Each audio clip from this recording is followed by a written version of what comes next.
second graders, how are you?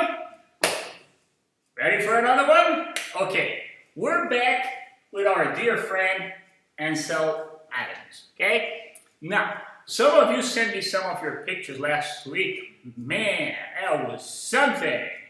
Wow, boys and girls, it was terrific. I had some beautiful pictures, okay? Now, one thing we have to talk about.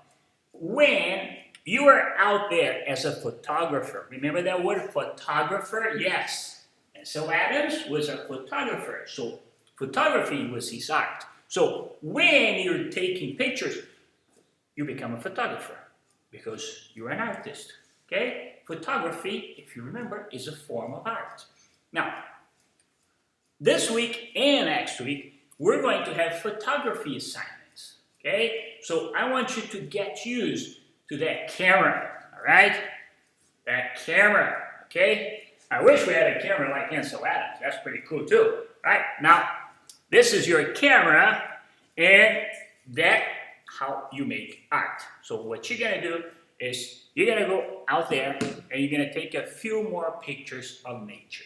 Now, I want you to check and make sure that nothing else but nature is showing up, which means you don't want a house to show up, you don't want a fence, you don't want steps, you don't want anything but nature, okay? There were some pictures that I got from last week that they had some things that were not nature in there. So I want you to go there and focus on nature.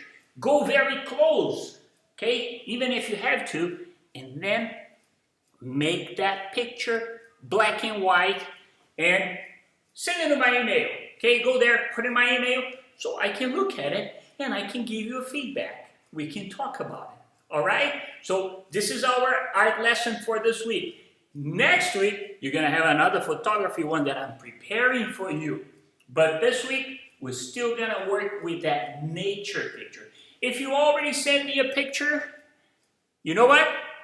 Go take another one. Practice. Become better. Because next week, your photography assignment is going to be a little harder. You're going to learn about one of the most amazing photographers in the world. Now, it's not you. You are one of the most amazing ones. I know that because when you send your pictures, it's amazing. But we're going to talk about big photographer, people that spend the whole life looking at things and taking photography, okay, or pictures. All right? So make sure you get that nature picture. If you're not sure, take a look again in lesson 1, the one we had last week, because this is our task for this week. Photography, black and white. Don't send me a colored one. If you take one and you have a color, make it black and white. See how it goes. One of the things about the black and white photography is that it plays with light. And we artists, if you remember from last year, we need light. We cannot see without light. So black and white photography plays with dark and light. Dark and light, all right? So I'm looking forward to seeing your photography, my dear hillside artists, and send them in. See you next class. Bye-bye.